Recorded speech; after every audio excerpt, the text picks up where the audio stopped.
धूम मचा रहा पवन सिंह का रोमांटिक गाना कुकड़ू कू जब मुर्गा बोली, कुछ ही घंटों में मिले लाखों व्यूज। भोजपुरी इंडस्ट्री के पावर स्टार पवन सिंह किसी पहचान के मोहताज नहीं है। सोशल मीडिया पर पवन सिंह का नया गाना कुकड़ू कू जब मुर्गा बोली रिलीज हो गया है। पवन सिंह का ये गाना धूम मचा रहा है। इस गाने को कुछ ही घंटों में लाखों व्यूज मिल गए हैं। यसी फिल्म्स के यूट्यूब चैनल पर रिलीज कुकड़ू को जब मुर्गा बोली को पवन सिंह ने अकेले ही गाया है। हालांकि म्यूजिक वीडियो में वो नजर नहीं आ रहे हैं। इस गाने के बोल विजय चौहान ने लिखे हैं, जबकि म्यूजिक आर्य शर्मा ने लिखा है। गाने की सीक्वेंस बहुत दिलचस्प है।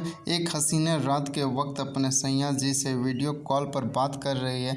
प्यार की तड़प में वह बिस्तर पर इधर से उधर भटक रही है। वह पिया जी से जल्दी मिलने की चाहत बयां कर रही है। हसीना कहती है, मस्ती में हुई मुलाकात सवरिया, ख़त्म हो के नाही वाला रात सवरिया, खोलिया तू हमार संग खूबे आँख मिचौली रे, कुकड़ू को कुकड़ू को कुकड़ू को मुर्गा जब बोली, पिया आ जाना हमारा टोली रे।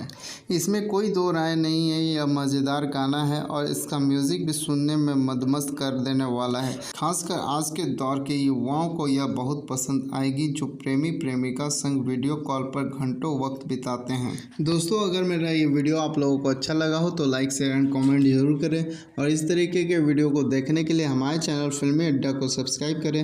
धन्यवाद दोस्तों, मिलते हैं नेक्स्ट वीडियो में।